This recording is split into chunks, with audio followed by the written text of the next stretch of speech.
Am I surprised that he has decided to take the Fifth? No, I'm not surprised. Am I disappointed? Yes. I know in the past why people have invoked their Fifth Amendment privilege, but you'll have to ask him why he did. Why is it that you would not encourage him to actually answer their questions? Well, because A, it's his constitutional right, and B, he has his own lawyer and his own counsel. Yeah, but he works in this building right now. I mean, not for the bill. But again, we were not aware or consulted about this decision. Well, former Clinton aide Brian Pagliano, who worked for the Clintons in the 2008 campaign, then became an IT specialist at the State Department in 2009. He helped set up the server at the New York home of Secretary Clinton and the former president. He is pleading the Fifth, taking the Fifth to 3 congressional committees, saying he doesn't want to self-incriminate. What about this and how it fits into this bigger picture? We're back with the panel. Britt.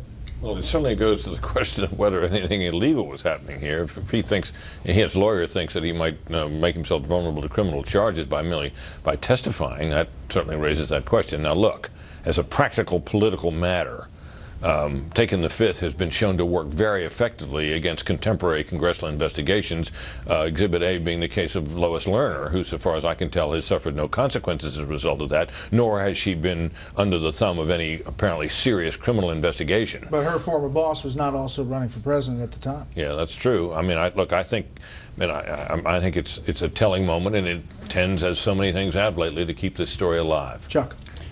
What I'm puzzled by is why the committee doesn't just offer him blanket immunity and compel his testimony. I'm seriously wondering what's preventing them from doing that, because he's not the mastermind of whatever plot there was. He's not the mastermind of it. He's the guy who installed the thing, and he has a lot of relevant information. That's what they should be interested in. So I'm surprised they're allowing themselves to be thwarted by this, especially given that Hillary Clinton and all her aides and Elijah Cummings claim they want him to talk. I think it's smart legal advice on the part of his lawyer, because if you look back to the 90s and all the collateral damage that happened to people in the Clinton orbit during investigations dating back to the McDougalls in Whitewater, and you look at what's happened to people, not just in Clinton investigations and others, it's a quick hop, skip, and a jump from a bad memory to being indicted for impeding an investigation. Yeah, sure, but the Clinton campaign, Charles, has said and insisted that they encouraged everybody to talk to these congressional committees, including Brian Pagliano. That's what they always say, but you don't know where the one eye was winking when they were telling him that. Look, if you go through the logic here, you ask yourself, why would the guy take the Fifth?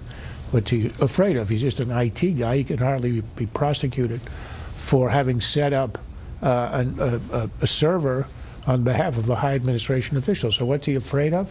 I think it has to be contradictory testimony, perjury. For example, if you ask him, what were you told? What did the secretary say she wanted? Did she give you a reason? What was hidden in here that we don't know?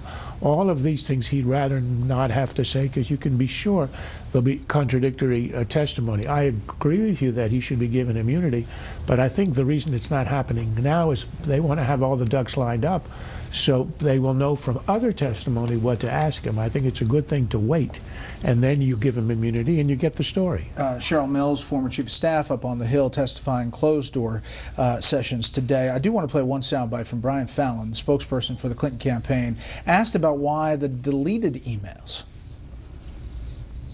Why didn't she keep them on the server?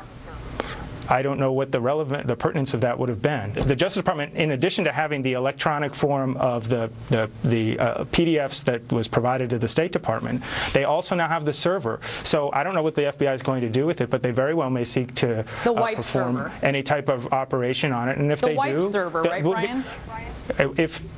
I don't know what wiped means.